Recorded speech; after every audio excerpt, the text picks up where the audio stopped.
be a sponge, and then bring the juice.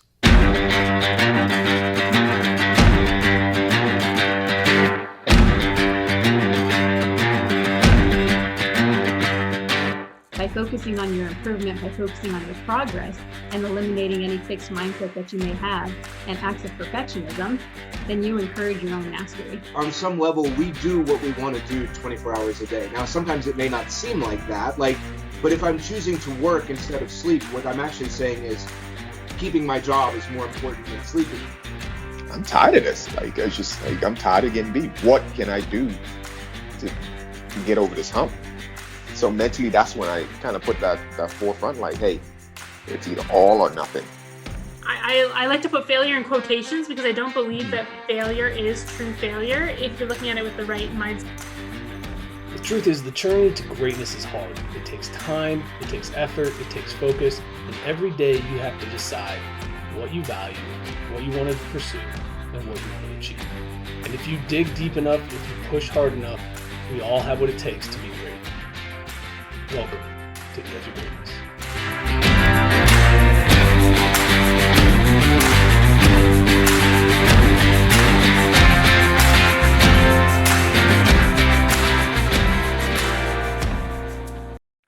Hello and welcome back to another episode of the Edge of Greatness podcast. I'm your host, Charles Schultz, and today I have with me a very special guest, host of the Learning Leaders Show, author of Welcome to Management and the Pursuit of Excellence, Ryan Hawk. Thank you so much for taking time to join me today. Oh, thanks for having me, Charles. Good to be with you, man. Absolutely. Absolutely. I saw earlier you posted on Twitter a question, and it was very interesting because I had a question lined up to start with, but that one just sparked my interest. And I wanted to know, you were talking about you're getting introduced to go on stage and give a speech in front of, or a keynote in front of a lot of people. What's your walk-up music of choice? I didn't see your answer. So what are you going with? I don't have an answer yet. I was asking. Okay. Genuinely curious. I got that email this morning for an event coming up in about a month, and not everybody does the walk-up music, but occasionally they do. So I've changed it up. I think the leader in the clubhouse right now might be Back in Black. So maybe I'll go with that. I don't know. I've used that before, actually. Okay. So it's a good one. It's a good one to kind of get the crowd going, but we'll see. I'm not sure yet. Yeah. I initially put with the Foo Fighters because I've got a new record player for Christmas, and I got the Greatest Hits album. Ooh, but then I was like, Phil Collins, In the Air Tonight. Well, it depends on, because the walk-up's only a certain amount. So it's like you got to find like 10 or 15 great seconds and make sure whoever's in charge. Because one time I did one, and I think it shows like Ants Marching from Dave Matthews Band, and you got to like hit that at the right point of the song. If they don't have it queued up properly, it can be not quite as good. So it's not only the song choice, but the actual second that you press play for your 10 to 20 seconds that you're walking up has to be good. So it's like not a full song. It's just a short snippet of the song. So that makes sense. Makes sense. A little tougher. So, yeah. I know you recently lost your high school coach, Bob Gregg, in November. And what I would really love is I want to hear a story about his life and what it meant to you and how he impacted you. Because I know for myself personally, I had a high school coach who has passed, and his impact on me drives me to do a lot of what I do today. And it sounds like Bob was that guy for you. So what's a story that comes to mind when you hear his name that you just want to tell? Probably like at one of the first times I met him. So part of the reason my family moved to Centerville, Ohio, was because of him. He was already a legend when I was just early in elementary school, legendary high school coach. And I was going into my freshman year, so I was still an eighth grader, and he pulled me aside and said he wanted me to work out with the varsity guys leading in over the summer break, leading into fall. And I was a pretty good player, but I didn't think I was good enough to actually play in the varsity as a freshman. And I would say why part of, I love him for a lot of reasons, but part of the reason why I love him so much is just because of the fact that he really believed in me as a player. He believed my work ethic. He was the guy who kind of created my work ethic. He taught me how to prepare, how to be resilient, how to work really hard, how to be in great condition, and then how to be a leader, because I was still a quiet guy leading up to that moment. As a quarterback, there are times you got to use your voice. Specifically calling a play and cadence and owning a huddle and all of that. And I would say for him, though, I would say just going in from my 8th grade to my freshman year, the belief he had in me, pulling me up with the guys. And then, going into our first game, he pulled me aside and said, "You're going to play meaningful minutes." I wasn't starting yet, but you're going to play meaningful minutes. He put me in the game in the first half. I made some plays, and we get to the end of that very first game, and we're losing. And we're down 4, and he puts me in for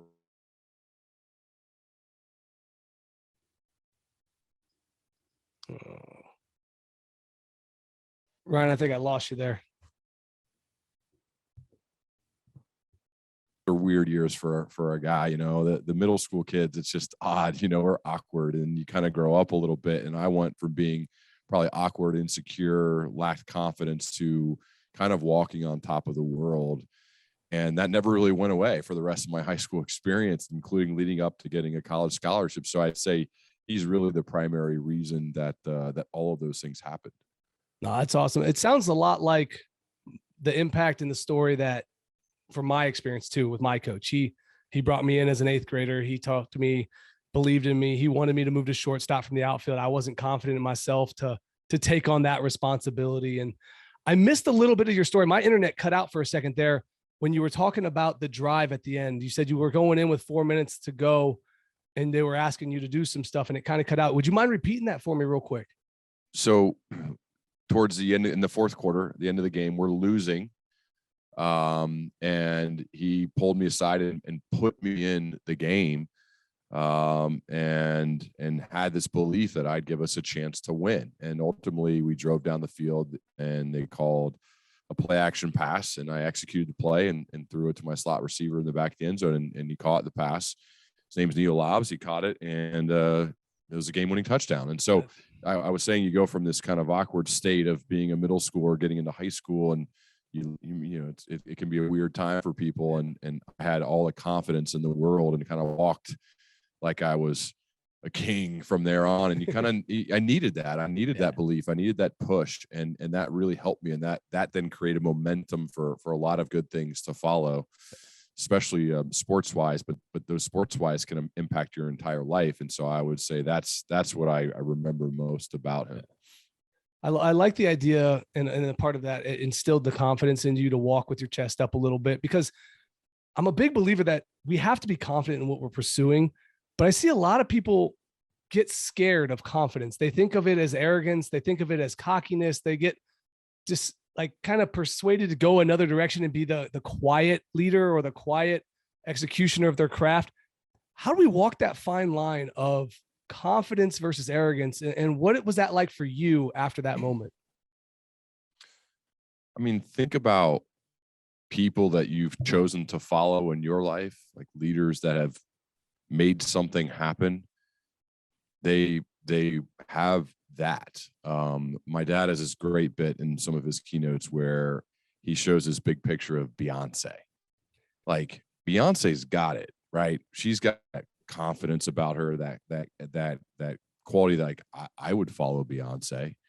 And so does that come across as arrogant? I mean, I don't really think so. She comes across as like being fully sure of herself. Now, there are backstories there where she had to create an alter ego called Sasha Fierce in order to develop this confidence, but she's got it. So I think you can do it. I had Kat Cole on my show, this amazing leader. She's now president of Athletic Greens, but Kat had this great kind of equally balanced of what it means to be a productive achiever. And she said, on one side, you gotta have great courage, right, to stand up for what you believe in, and to kind of have the courage to go for it. And also, you need to have this confidence, because people don't typically follow people who don't have a confidence and a belief in themselves and a belief in others. But you have to be equally balanced with curiosity and humility. That curiosity and humility tells others, I want to learn. I want to grow. I'm trying to get better, and I don't have it all figured out. I need your help. I'm curious to hear what you have to say. I need you. And so you're just equally balanced between courageous and confident, and curious and humble. And that is what leads to, I think, good things happening. And that's productive achievers tend to have that. So I think that's like the right balance when I think about it. But I have not really followed people that lacked confidence. If I really analyze the people in my life who I've wanted to get behind and wanted to follow, they have built up confidence, usually through their work ethic, through their preparation, through their performance, through stringing together a lot of great moments, which that confidence then builds. But yeah, I think if I'm someone who's unsure of himself and not really able to kind of walk forward with a little bit of that, I'm probably not going to follow. Yeah, no, I find myself in the same boat. I looked when I was doing some research, I was looking up the 50 most confident athletes, and the second response is the 50 cockiest athletes of all time. And I'm just like, that's not what I'm searching for. But then I look through the list and I'm like, yeah, no, all those guys are awesome. I want to be any one of those. That's the type of personality I'm looking for in my athletes. And I'm just like, so what are we going wrong here? What are we looking at? So I liked your answer though, because I think it's the humility and the confidence to know you're good enough, but the hunger to want to know more and that curiosity. Yeah. So right now I've been really intrigued by Marcus Freeman and his takeover at Notre Dame. I don't know how much you've watched of him yet, but of what you've seen, what stands out to you about his leadership? Well, we've known Marcus since he was in high school. He went to our rival high school, Wayne High School. So we played against him in high school. And he was a great player. He played with my younger brother in college. So they're good buddies. It's a bummer he's not at Ohio State, but I'm happy. I've become a Notre Dame fan when I wasn't before because of him. I think he is actually one of those examples when I think about him of definitely sure of himself, a belief, but also I think can laugh at himself, fully loves and cares about his guys. I mean, you can tell, you can see it, you can feel it, that he's one of those coaches that they'll talk about, I think, in 10, 15 years, where there's a player that's a senior on this team that Marcus will still text him when the guy hasn't played for him in 10 years to say, like, how you doing? Can I help you? How can I, he's that type of guy. And so when you get a coach like that, man, players will do anything for those coaches. Like I've been lucky to play for coaches like that. Well, they will do anything when they know how much you actually care about them. Not just about, can this guy get me some wins so that my record looks good, but actually cares about the well-being of the person, their family, the people that are around them. They care about them too. And so I'm a big Marcus Freeman fan. I'm becoming a Notre Dame fan because of him. And it's pretty neat to see. Like I just love it when great things happen to great people, and the fact that he kind of ascended pretty quickly from like Kent State and then UC, and then he gets the Notre Dame gig, and then boom, he's promoted within a year. It's pretty wild. It's a really cool story. But those things don't happen if the guy isn't like an amazing person, like the character isn't sky high. And I think everybody who comes in contact with them can see that and feel that. And that's why the good things have happened. Yeah, that's the big thing for me is when I watch him coach, when I watch him speak, when I watch him lead, I feel something inside that says, I want to follow you. And that's kind of what I was picking up on him, is he just has this ability to draw people in, whether you're around him or watching him. And that's one of the cool things about seeing him now take these reins they're big ones, for his first head coaching job. They're huge. Oh yeah. But I don't think it's too big for him. And that's one of the cool things of watching him lead. And so it's been really fun. Bet I haven't like looked at the stats. I would bet he'll either become or already is an amazing recruiter. Oh, yeah. Was sitting in the living rooms with the parents and the kids, and then he'll be able to interact. Like the parents will feel great, the kid will feel great. I feel like I've sat in those rooms, and you can feel the difference between a coach who kind of gets it and they care versus the ones who don't. I'm sensing he's going to be pretty good at that. That's a hard game. That's tough. They have to really grind and travel and get out there and see those guys. But I feel like he's going to be pretty good, and he'll probably be able to attract a great staff too, which just like a CEO. I mean, a head coach of a college team is like being a CEO of a big company, or I think a head coach of an NFL team is the same way. You are not going to do well if you're not able to attract a great staff of other coaches to run the offense, the defense, special teams, and all the position coaches. And you already got James Laurinaitis, and James will be a head coach someday. I mean, he's gonna attract some amazing people to his staff too. No, it'll be fun to watch for sure. So what I want to get into now is a little transition. So you started with management and leadership, and that's kind of where your show started. But this new book is more a transition into excellence. What I want to know is what sparked the interest in changing direction, I guess, a little bit from leadership to excellence. I mean, I think they go together. With with how I guess it all stems from the podcast, because I've been asking these questions about excellence for about 7 years. So I have this literally books of notes built up over commonalities of leaders who have sustained excellence over an extended period of time. And I think that's to me what I'm most curious about are productive achievers, right? And that phrase came from Kat Cole. Is what are the commonalities among those productive achievers? So it's like a combination of like, what are those stories? What's some of the science, the research behind that to prove those stories true? And then what is the practical application for the reader that they could implement into their life that will change it for the better so that they could be on that path? That was what I was most curious about. That's what I enjoy most thinking about, writing about, talking about. So to me, it was kind of the natural next place to go after the first book was way more niche on welcome to management. Hey, you got promoted for the first time, an individual contributor to a management role, and you don't know what you're doing, just like I was. Hey, here's the book that I shake your hand. Congratulations, you got promoted. Now you can read this. Whereas this is still a leadership book, but it's more on the leadership of holding up a mirror and leading yourself first so that you can better lead other people. So it's certainly working on leading yourself to make yourself better, but the ultimate outcome is hopefully that you'll have more impact on others.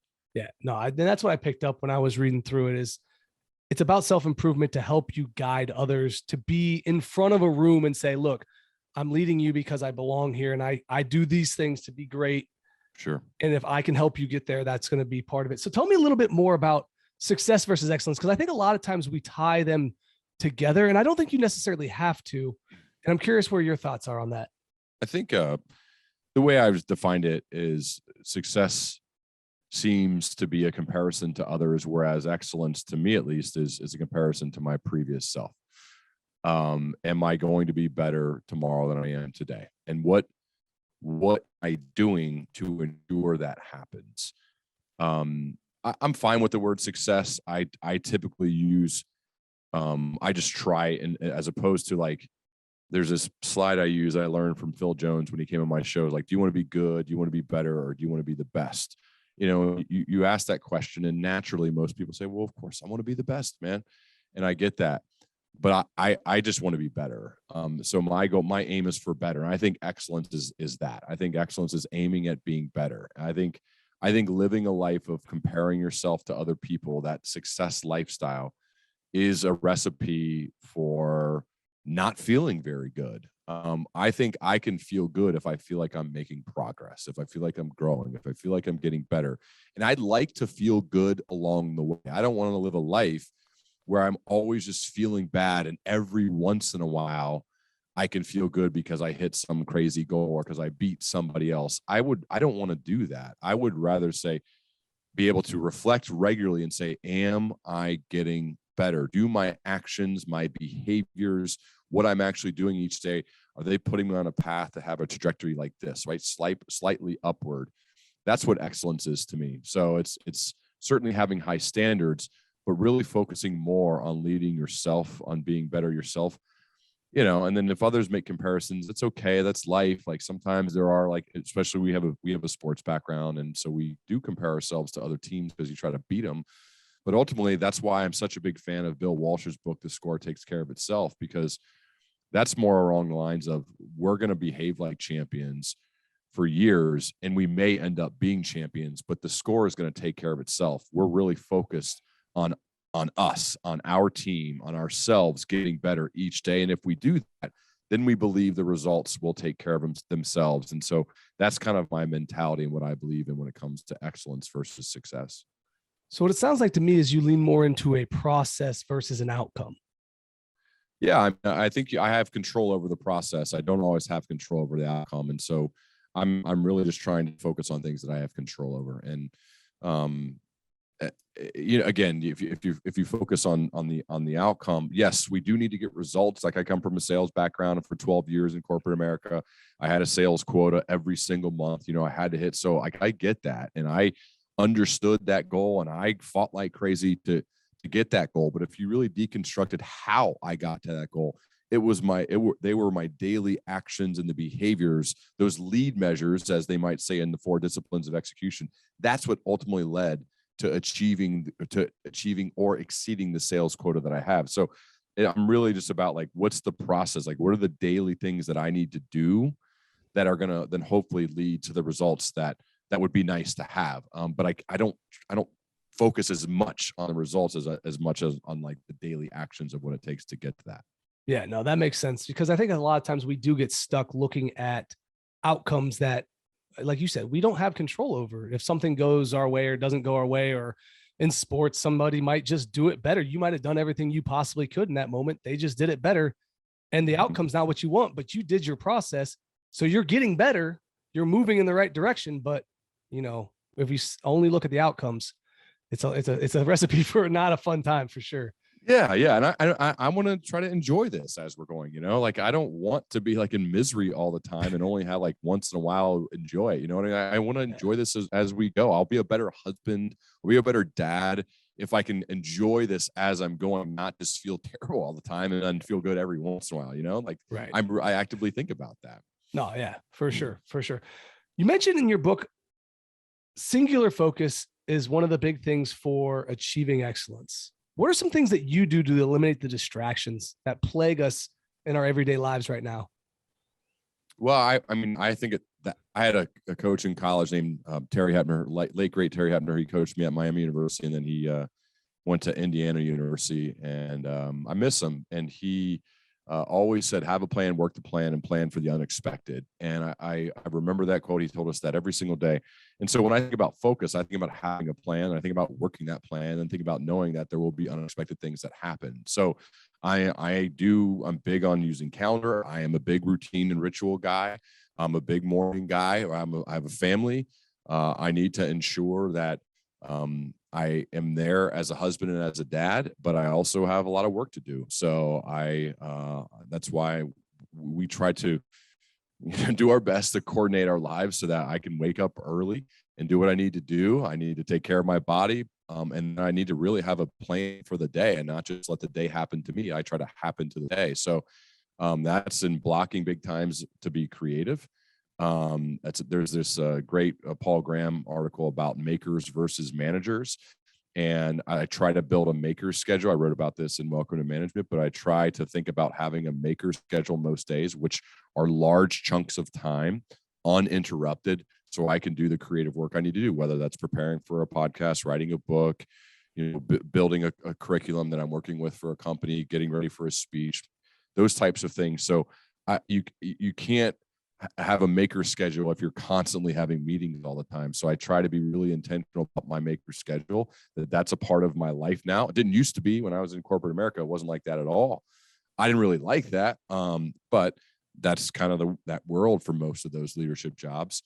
So maybe that's why I'm kind of doing what I'm doing now. But I think it's just important to have a plan, work the plan, and plan for the unexpected. But making sure too, if you have a job like mine, that you can have large uninterrupted blocks of time to be a maker. I like that. And I think that relates to a lot of people who are trying to pursue something on their own, is managing that time and then also being present when they're home. Yep. How do you handle when something comes out of nowhere, out of the blue, that has to steal your attention? How do you manage those moments? Because you said you have a plan, you try to stick to those routines in that plan, but what happens when something does get thrown in there that creates a curveball effect or something like that nature? Like a family thing, or what do you mean? Or a work thing? Let's go work thing. Let's say when something big and important comes up and you're like, man, this really needs my attention. How do you manage that to still be present at home and do those types of deals? I mean, I think it's just there's just constant trade-offs of figuring it out. I mean, I try to be responsive to people, especially clients that I work with. So if something is needed, I'll do it. I definitely, I would hope that doesn't happen during family time very much. And for the most part, I'm not perfect at it. I try to be pretty present when it comes, especially times as a husband and a dad.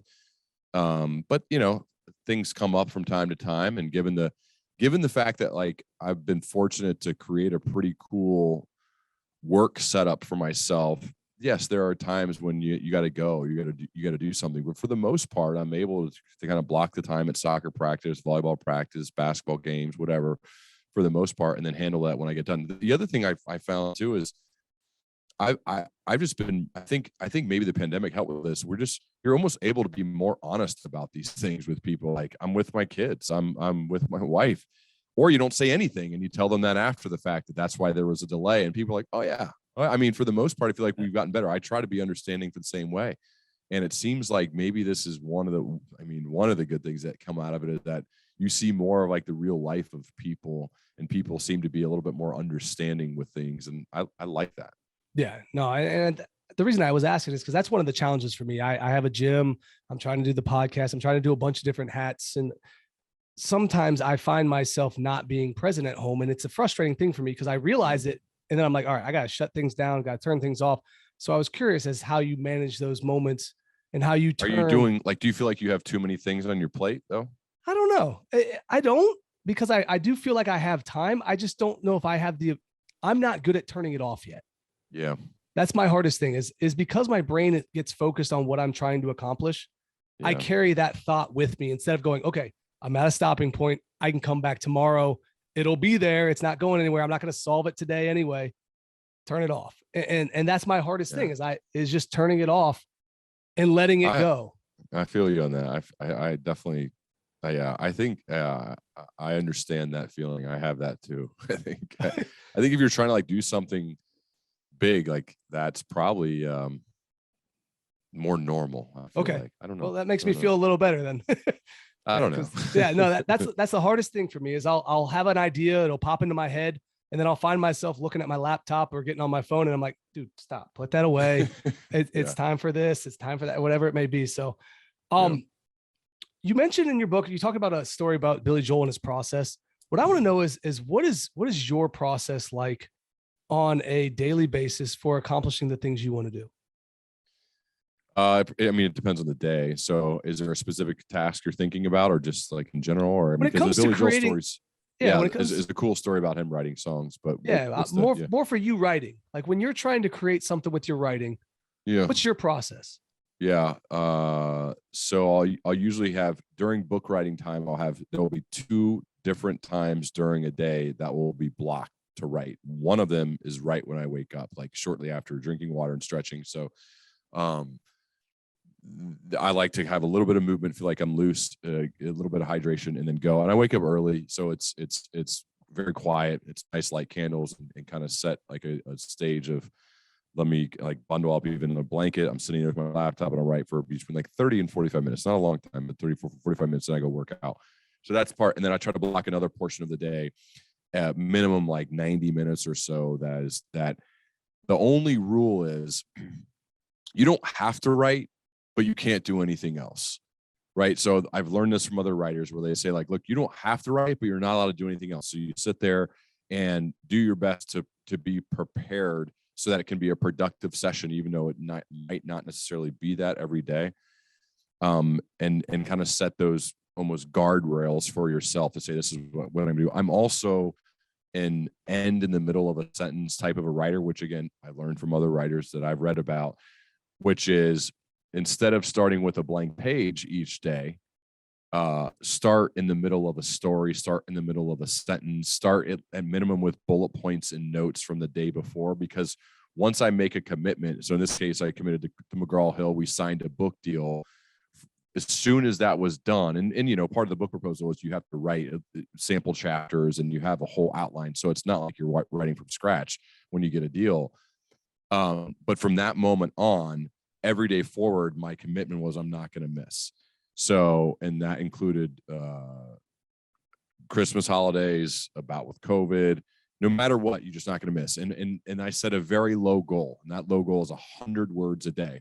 You're like 100 words a day. If you actually add up 100 words per day, I would have missed my target of what I needed it by when I needed it. My whole thing was anybody can get up and write 100 words a day. Anybody can do it. On the days when I felt really good, the reminder is go for it. Keep going. You don't stop just because you hit your minimum goal. every once in a while, there's a day where you feel awful and you write you eke out your 110th word and you're like, dude, I'm done. And you write a few notes and then you get ready for the next day. But most days you blow way past that tiny goal and you feel a sense of accomplishment and like, I didn't break the chain, right? There's a great Jerry Seinfeld bit. You probably heard about it when it comes to joke. He's like, I'm a comedian. I write jokes and I don't break the chain. What he means by that is every day that he writes a joke, he puts that red X on the calendar on that day. And he basically has a red X on every single day. And then he says, and once you start stringing a bunch of days together, you don't want to break the chain. So I feel the same way when it comes to writing. Like, I'm a writer. I can't break the chain, even though my goal is tiny. If I only achieve that goal each day, I will not have my book ready to go by the time I told them I would. That to me is how I wrote a story about that. Like, that to me is how I set goals that I think is maybe different from most, but that's because I've learned myself. I've learned my own process that the biggest friction of all of these times is getting started. Once you're in the middle of the run, you usually can just keep your arms moving and your legs moving and keep running. It's a lot harder at the beginning before you started the run to get started. Writing's that way, weightlifting's that way, most things are that way. So get past the friction point, 100 words, I can get there, get started, and then blow past that goal. And that became my writing process to get this thing done early. Because I asked a bunch of authors and publishers and book agents. I'm like, what are some of the issues that people have with authors? They're like, I never get it done on time. And I go, okay, I'm going to get it done early. That's just going to be, I'm going to get it done early so that it'll be a pleasant surprise. Hey, it's due by this date. Okay, my date now has changed because it's going to be done early. So like things like that, I just think about that as I go, and that process works for me. It's hard. I'm not in that right now. I'm not doing that right now. But once the next one comes, I'll go right back to that mode, and that's different. It is tough. I think book writing is just it's a whole different animal. Yeah. Do you carry that same goal setting process of small little goals into other areas of your life? Yeah, that one's just more easy to measure. Like with podcast, my main thought is just always be way ahead of schedule. Always be way. So like I have a very healthy amount of productive paranoia when it comes to staying way ahead. Because someone's like, well, what if you travel, or what if you get sick, or what if you do that? I'm like, well, I want to get so far ahead of it that it doesn't matter. So I'm always seeking out guests. I'm always recording. I'm always making sure that like it's high quality, because I don't republish every time that I record it. If it's not good enough, it goes in the trash. So like there's just a healthy, productive paranoia with recording and getting way ahead of the schedule that I need to be, so that I never have to reach or never have to oh no, I don't have anything this week. Like I'm 6, 7, 8 weeks ahead of schedule. So I have plenty of time in case something goes bad or goes wrong, goes in the wrong direction. I'm way ahead of it. I can handle it. And that's how I've been from the beginning. So yeah, I just like setting, it might be from my sales background where I didn't get to choose my goal. They chose my goal, and they usually chose an unreasonable one that made no sense and there was no basis in reality. Now maybe because they knew I would still kill myself trying to hit it, which I did. So I guess they can claim they were right. But I just like, I prefer setting more manageable goals and then absolutely obliterating them on most of the days. But I won't on all of the days, and that's okay. But it's just more about not breaking the chain and kind of continuing it going. Yeah, no, I like the idea of the smaller goals, because I feel like it gives you a string of wins, instead of like a lot of people in the fitness world with me, a lot of people set goals that are like, I want to lose X number of pounds, and they want to achieve it in week 1, and they go out so hard, and then they're like, oh, I don't want to go back. It's January 8th and I'm done. I'm not going to the gym anymore. And I think that's one of the things I think that people can use is set small, tiny goals and crush them every day. Yeah. Well, I almost like think, I don't know, you know this better than me, but like when it comes to weight loss, I would almost like want to wait a while before even stepping foot on the scale. Like, let's focus on the inputs. Like, what are we eating? Right. That's like 90% of it. What are our workouts like? All of that. Like, am I staying true to what the actual actions that are going to lead to that goal? Because I could see it going poorly even if they're eating right and they're working out. You let me know about this. And it's been like a week, 10 days. and they haven't lost a lot of weight, like that could bum them out and send them in the wrong direction, as opposed to be like, no, we're tracking really well. And if we continue this, you're going to be a much healthier person. You'll eventually lose some weight, but even if you don't lose a ton of weight, maybe you're just going to be, your body composition will be better, right? Like that seems like a better, more healthy way to do it. Right. You know, you're absolutely on point with that. And I see it all the time where they're like, well, I stepped on the scale and I'm actually up 2 pounds. And I go, well, I mean, it's been 5 days. Like your body's adapting to what's happening here. And the other thing is, I always like to use the fact that you didn't wake up one morning and go, oh my God, I gained 100 pounds last night. Right? No, we did it over years. So you should be in some kind of frame of mind to go, okay, well, it's going to at least take me a little time to get this off. So I don't know. It's interesting to me how we look at things and how quickly we try to get to places. And I like the idea of taking it slow with purpose, because it gives you that confidence that you're going to consistently see the next step in the journey. Yeah. Yep. I'm with you.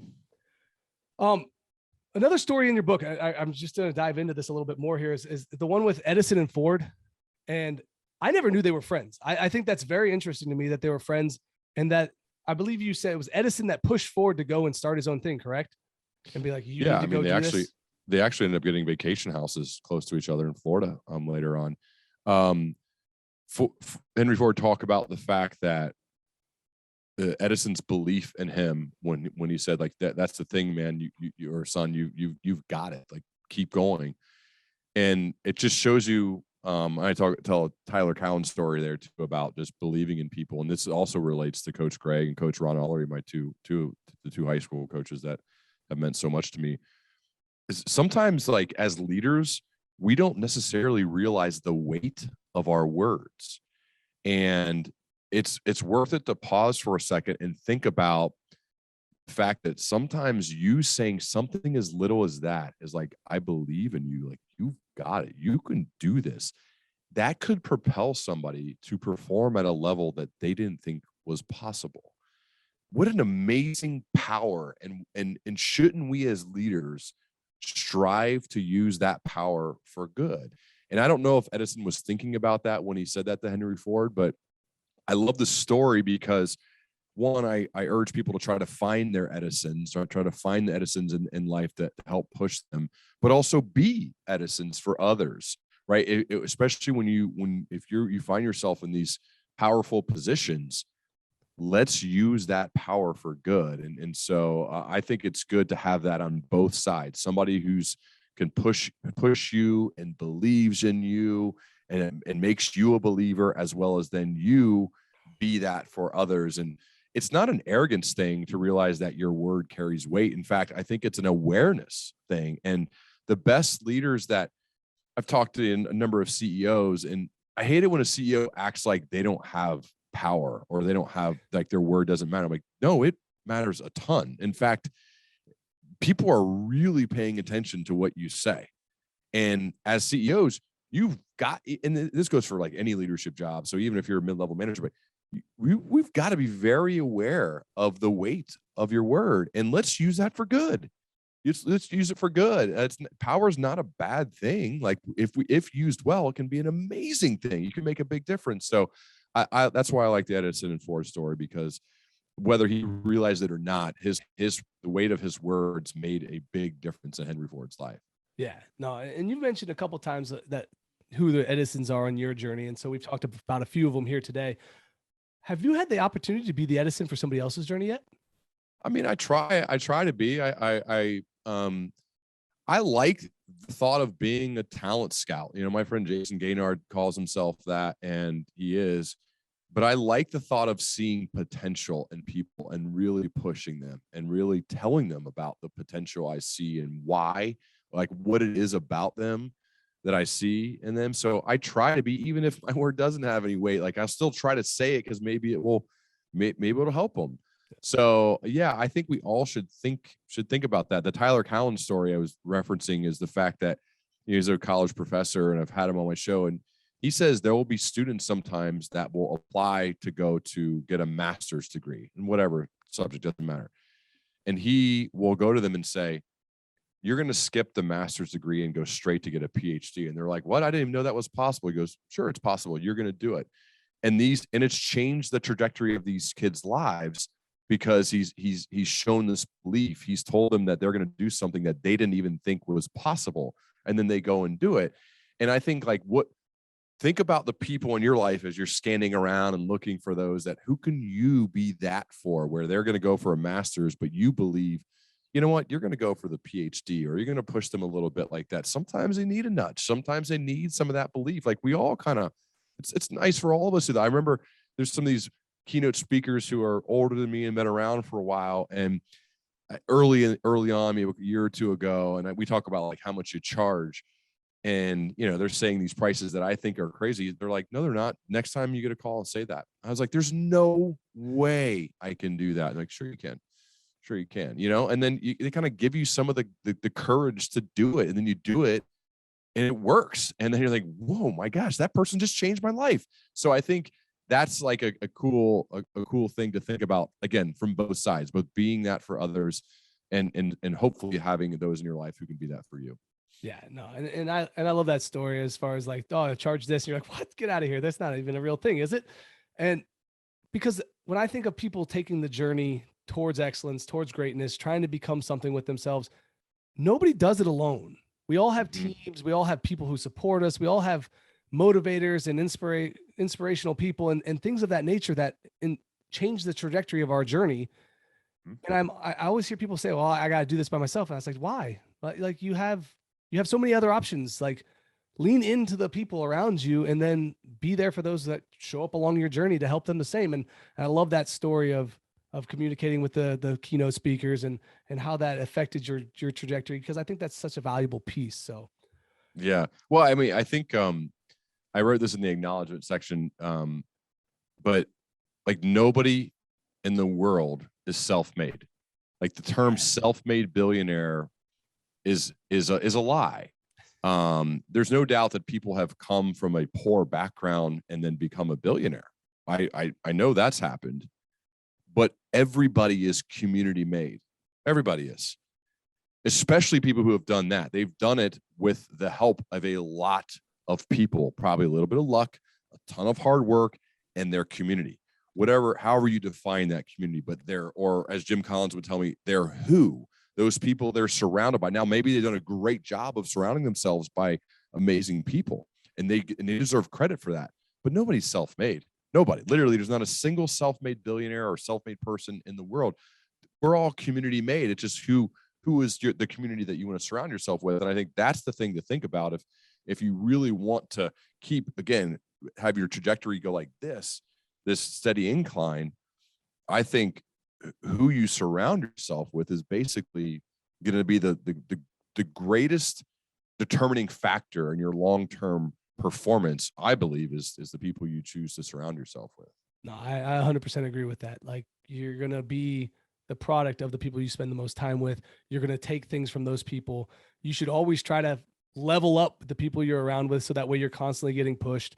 You know, if you consistently stick with the same crowd, you're going to do the same things. If you want to continue to go up, like you said, you need to look for people who are above you. You got to reach your hand up and say, hey, can you pull me up, please?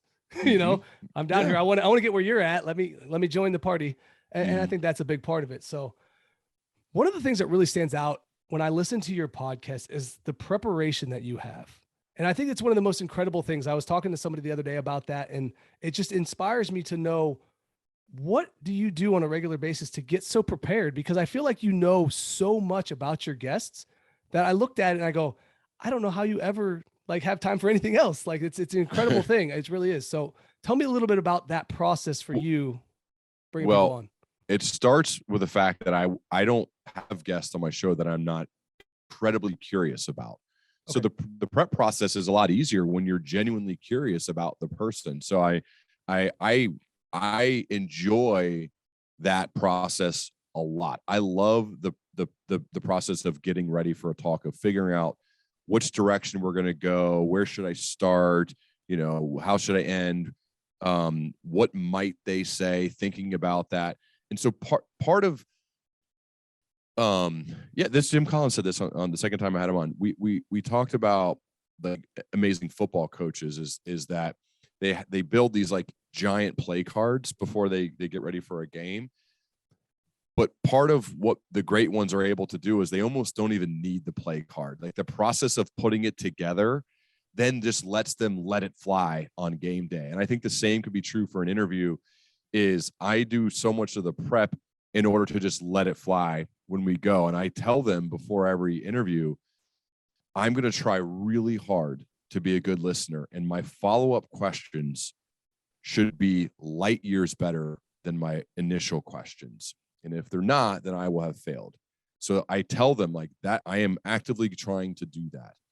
So the follow-ups, though, are hard to predict, or you can't really script what they're going to be because they're all dependent upon what they say initially. And in order to have, I think, quality follow-ups, you have to both listen really intently, but then also have all of like their kind of stock material stored in your brain because you don't necessarily know where you're going to take it, as well as this other piece of content, which is all of the other things that you've read, other people you've talked to. Like I can reference them without really, I guess it's even happened in our conversation today, like reference them without even thinking because it's just there. So part of it is a repetition thing. If you've done 500 plus of them, you're going to, the reps help just like in the sport. Then obviously just downloading everything you can, read their books, watch their TED Talks, read the articles written about them by other people, read all their quotes, like all that stuff. And then it gets kind of downloaded, but I certainly have my notes too. And then just try to be a really good listener and ask even better follow-up questions than initial questions.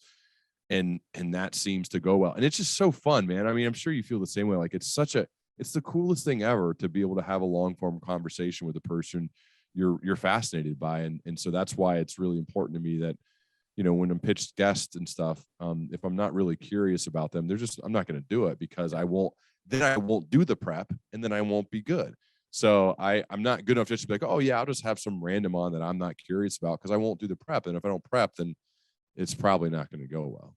Yeah, no, I think that's the interesting thing is I didn't know what I was going to be truly getting into when I started the podcast. It's been a little over a year now, but I absolutely love the conversations that I get to have. I've had some really fun, interesting people on, and it's definitely sparked my curiosity to want to learn and grow and be more than where I'm at currently. And I think that's the biggest thing for me is I really don't even know what my audience is. I've not even looked at the numbers or anything like that over the last year. So I have no clue if I have one subscriber or whatever, thousands of subscribers. You're not curious about that? I'm not.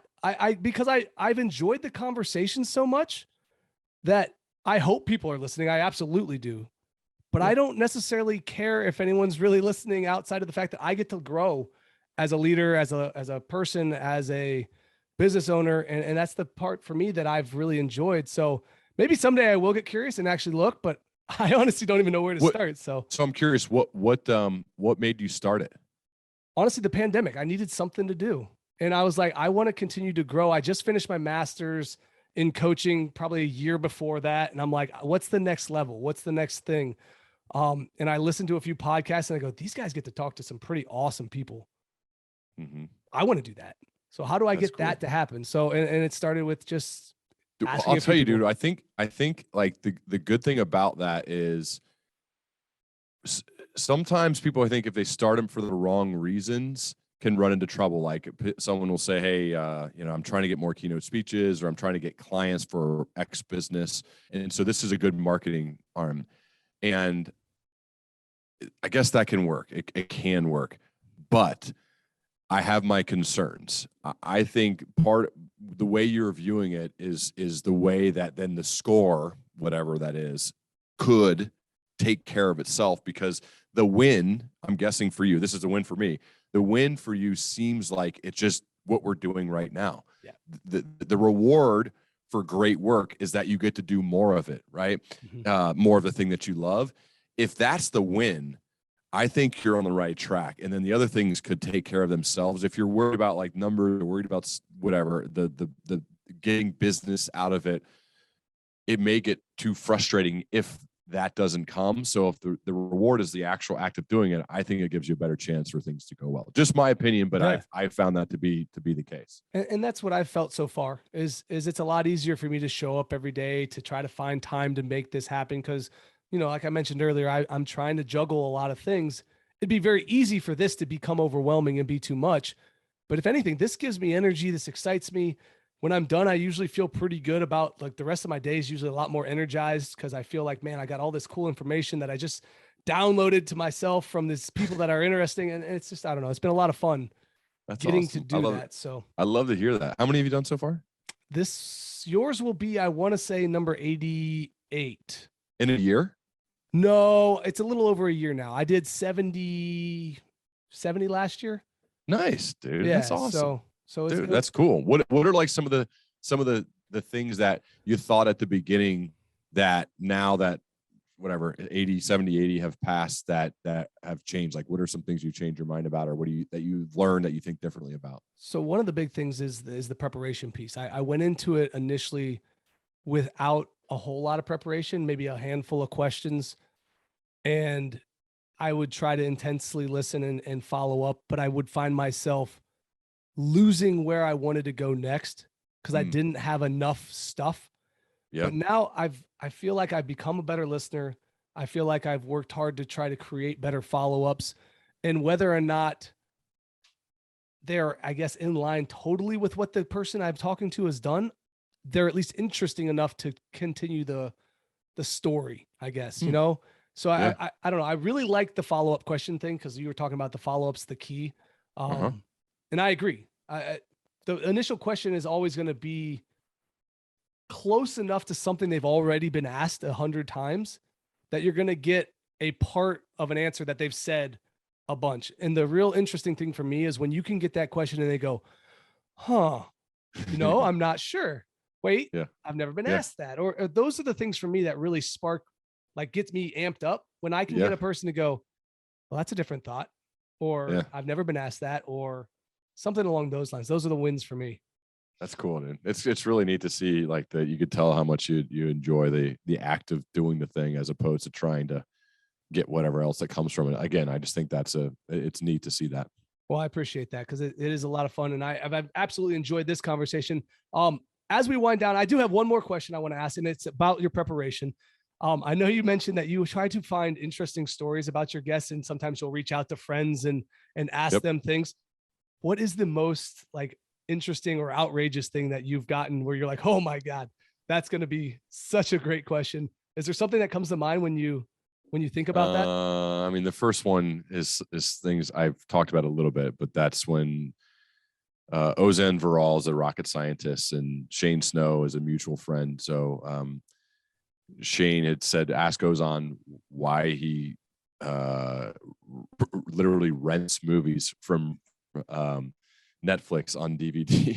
I don't know if he still does it. I don't know if he still does this. I don't even know if you can still do that, actually. I have no idea. But he did not make the move over to streaming, at least not when we recorded. Now that was a year or two ago now. But Ozan then told this long, elaborate story that him and his wife try to practice delayed gratification, and they sit there and choose their movies together, and then they have the movies mailed to them. I know younger people don't realize that this is how Netflix started, where you actually had movies mailed to you on DVD, but he still got DVDs long after streaming it because they liked kind of the build up and anticipation to whatever movie that they were selecting on Netflix.